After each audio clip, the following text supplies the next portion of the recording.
Welcome to another beautiful day here on the Algarve, and to this, our Day Skipper instructional video. This video is going to give you a taster of what the Day Skipper course is all about.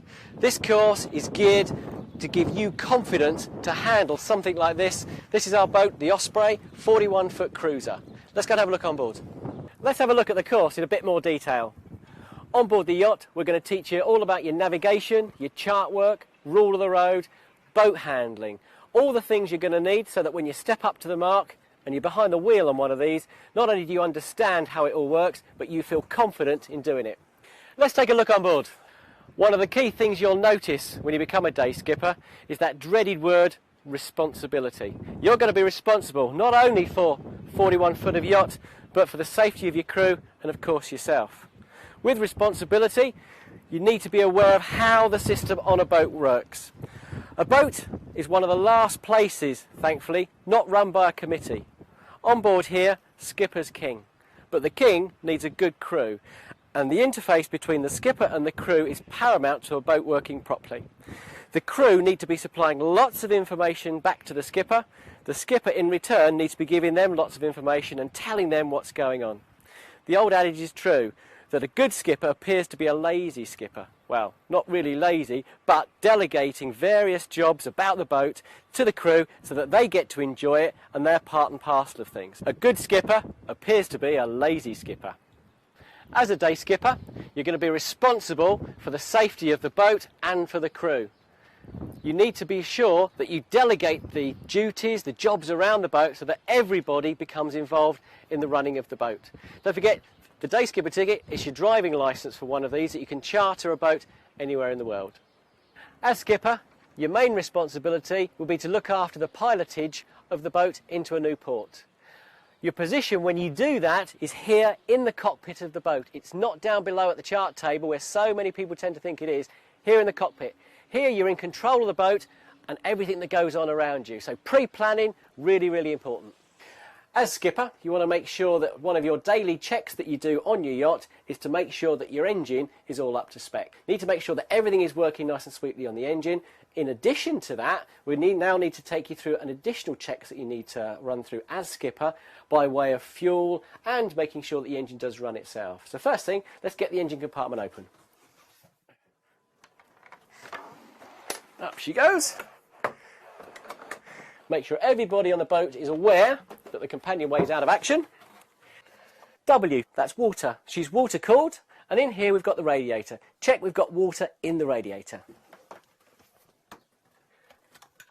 Under the cap, stick your digit in, a little bit of water, that's fine. Second thing we're going to do, O for oil. Going to check our oil. Well, we need our kitchen roll for that, and our dipstick on the engine, off to the side. Here she be. Here we are. Take her out nice and black. Engine oil is always black. Pop it in. B for belt. That's the alternator belt. There we go. This belt that runs round here. Go to a midpoint on the belt. Should be nice and firm, but not too firm. Give it a twist. You should get about a quarter turn on that. That's lovely. Inspect it for any crazing, any fraying, anything like that that might indicate it's about to part company with itself. That's a nice new belt, that's fine. Battery, check the battery next. The engine's got its own battery, specifically for starting the engine. Make sure the terminals are nice and fast, and indeed she's all strapped in, and on a regular basis we'd be checking the cells on the battery as well. That's all nice. L for leaks. Make sure that the engine well is nice and clean. The old kitchen roll comes in handy again here.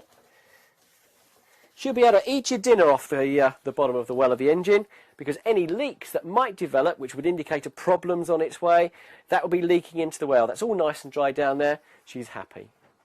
E for electrics. Quick look over your electrics. Make sure nothing's vibrating loose or chafing, that sort of thing. All looks nice and good in there. Finally, we have S for strainer. Here's our strainer. It's this device that filters the seawater that the engine draws in to cool the system. Comes through this device here.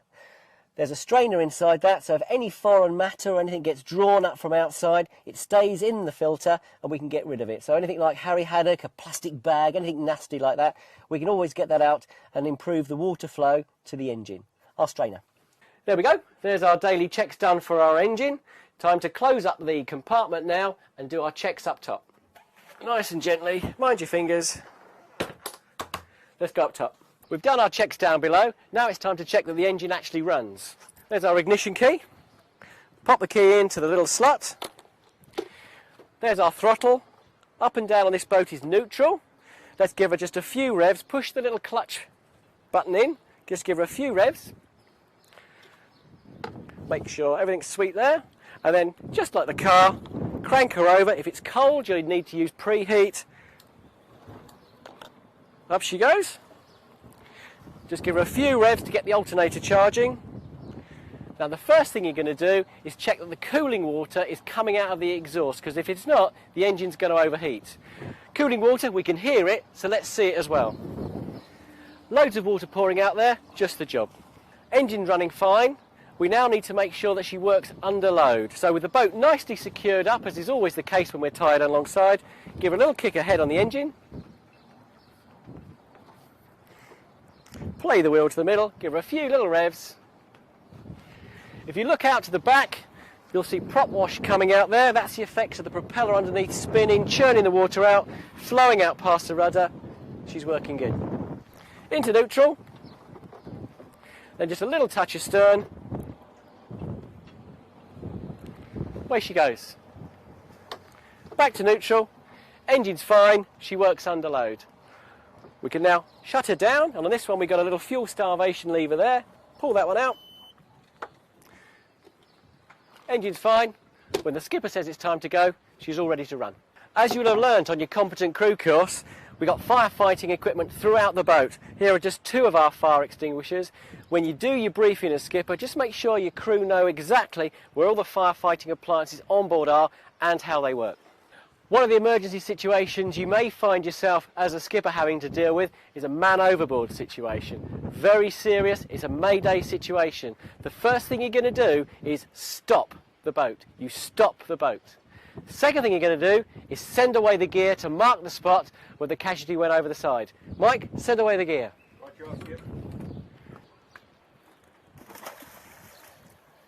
Three things all done in that first second of someone falling over the side. You as skipper, it's your job to make sure it gets done.